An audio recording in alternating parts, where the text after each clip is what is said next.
안녕하세요. 곽가이버입니다. 최근에 그 민주당의 이재명 당대표의 공직선거법 위반 2심 선고 결과를 가지고 설왕설에 말이 많잖아요. 그래서 그 일부는 뭐 AI 판사를 도입해야 된다. 그 판결에 그 만족하지 못하시는 분들이겠죠. 네. 그리고 뭐 일부는 그 환영하는 분위기도 있는데 제가 이번에 한번 챗GPT를 사용해서 AI 판사의 역할을 맡겨서 한번 이 판결문을 가지고 어떤 판결이 더 합당한지 분석을 해달라고 했습니다. 그래서 실제로 AI 판사가 뭐 모든 사건 정보를 취합해서 결과를 낼 수는 없지만 이 판결문을 분석하는 것만으로도 어느 정도 의미가 있을 것 같아서 이번에 그냥 재미로 한번 해봤으니까 그 여러분들, 저는 어떤 정치적 편향성이 없기 때문에 한번 이 나온 결과만을 가지고 여러분들이 판단하시기를 바라겠습니다. 제가 이번에 그 AI 그 판사 역할을 맡겨서 사용한 모델은 챗GPT에서 이제 여러 가지 모델이 있는데 가장 똑똑한 O1이라는 모델이거든요. 그래서 O1에다가 어떤 그 명령어를 넣어줬냐면 일단 1심 판결문이랑 2심 판결문, 그리고 이 명령어에다가 너는 최고의 법 전문가야. 동일한 사건에 대해 법원 1심과 2심에서 다른 판결이 나왔다. 첨부한 1심 판결문과 2심 판결문을 읽고 어떤 판결문이 더 법적으로 논리적이고 합당한지 점수로 비교 측정해서 판단해줘. 그리고 그 판단 근거를 최대한 자세히 설명해줘. 이렇게 했습니다. 자, 그렇게 해서 얘가 12일 동안 생각을 했어요. 자, 제가 이제 그대로 그 인공지능이 나온 대로 제가 그대로 읽어드리겠습니다. 아까 말씀드린 대로 저는 이제 어떤 편향성도 없고, 그리고 이제 실제로 이 판결에 대해서 불만을 가지신 분들, 네, 판결이 합당하다고 생각하지 않으시는 분들도 과연 그러면은 이게 어떤 근거로 2심에서 이렇게 나왔는지를 한번 판단하시는데 기준이 될 것 같아요. 자, 그래서 제가 그냥 그대로 읽어드릴게요. 1심 판결과 2심 판결은 모두 공직선거법 위반 혐의를 다루는데 1심에서는 피고인의 일부 발언, 특히 해외 출장 중 골프를 친 사실을 부인했다는 이른바 골프 발언을 유죄로 인정하고 징역형을 선고하였으나 2심에서는 원심 판결을 파기하고 피고인에게 무죄를 선고하였다. 아래에서는 두 판결을 비교하여 어떤 판단이 더 법리적으로 타당하고 논리성이 높은지 그 점수를 매긴 뒤 구체적 근거를 설명한다. 자, 여기까지 읽어보셨을 때 정확하게 이제 이 인공지능이 이 판결문을 인지를 하고 어떤 사건인지를 인지를 했다는 것을 우리가 알 수가 있습니다. 자, 그럼 이제 한번 넘어가 보겠습니다. 자, 간단한 사실관계 쟁점 요약. 자, 주요 혐의 배경으로는 피고인은 대통령 선거를 앞두고 공직선거법상 후보자의 행위에 관한 허위사실 공표를 했다는 혐의를 받았다. 문제된 발언들은 크게 시장 재직 시 특정 인물을 몰랐다거나 교육 관계가 없었다는 취지, 해외 출장 중 그 인물과 골프를 친 사실이 없다고 부인했다는 취지, 그리고 공공기관 부지 용도 변경 과정에서 피고인에게 직간접적 책임이 없다고 주장한 부분들이었다. 쟁점도 굉장히 파악을 잘 하고 있는 것 같아요. 제가 뭐 법 전문가는 아니기 때문에 뭐 법적으로 제가 뭐 어떤지는 정확하게 모르겠습니다. 자, 1심의 결론은 1심은 여러 발언 중 특히 해외 출장 기간 동안 Y와 골프를 친 사실 자체를 부정한 부분을 허위 사실 공표로 인정하였다. 그 외 몇몇 발언, 시장 재직 시 Y의 존재 자체를 몰랐다 등은 무죄로 보았으나 이 골프 관련 발언을 포괄 일죄로 묶어 전체적으로 유죄 판단이 내려졌다. 네, 1심의 결론이 이렇게 나왔다는 거고 2심의 결론은 2심은 원심 판결을 전부 파기하고 피고인에게 무죄를 선고하였다. 항소심 재판부는 골프 발언을 포함해 문제된 발언들이 과연 후보자의 특정 행위에 관한 언급인지 설령 행위에 관한 것이라 하더라도 허위성이나 당선 목적 등이 충분히 증명되었는지를 세밀하게 검토한 뒤 공직선거법 제250조 제1항에서 말하는 허위사실 공포죄 구성 요건을 충족시키지 못한다고 판단하였다. 자, 그래서 여기까지는 잘 정리를 한 것 같습니다. 자, 그래서 두 판결의 핵심 차이점에 대해서 이제 세 가지로 분류를 했거든요. 첫 번째가 행위에 관한 허위사실, 허위성, 고의성 인정 기준, 후보자의 행위로 볼 수 있는지의 여부. 자, 그래서 제가 1심의 그 정리된 내용을 읽어보겠습니다. 1심에서는 골프를 치지 않았다는 발언을 특정 행위를 부인하는 명백한 사실적 주장으로 보고 피고인이 관련 자료나 기억을 충분히 갖고 있으면서도 고의로 사실을 은폐했다고 판단하였다. 특히 선거 기간에 문제된 T도시 개발 사업 및 Y와의 관계를 부정을 했다는 정황, 그리고 해외 출장 사진 등으로 인해 골프 사실이 입증되었다고 보았다.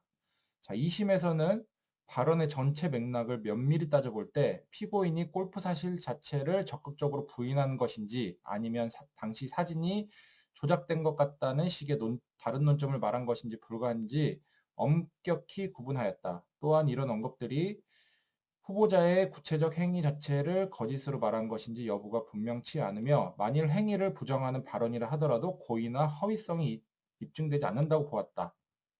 자, 허위성, 고의성 인정 기준에 대해서 1심에서는 사진, 출장 기록, 주변 증언 등을 종합해 보면 피고인이 골프를 함께 쳤음을 알고도 방송에서 이를 부정했으므로 허위 사실 공표이고 선거를 앞둔 상황이므로 당선 목적도 추정된다고 평가하였다. 특히 Y가 T 도시개발 사업의 핵심 실무자였고 수사받던 중 사망한 점을 들어 피고인으로서는 Y와 밀접하게 연결된 사실을 강하게 부정할 동기가 충분했다고 보았다. 2심에서는 발언들을 문맥적으로 해석하면 골프를 안 쳤다고 단정적으로 말했는지조차도 분명하지 않고 만약 그렇게 말했더라도 정황만으로는 피고인이 거짓임을 알고 있었다거나 당선 목적을 갖고 허위 사실을 고의 공표했다고 단정하기는 어렵다고 보았다. 자, 3번 후보자의 행위로 볼 수 있는지 여부.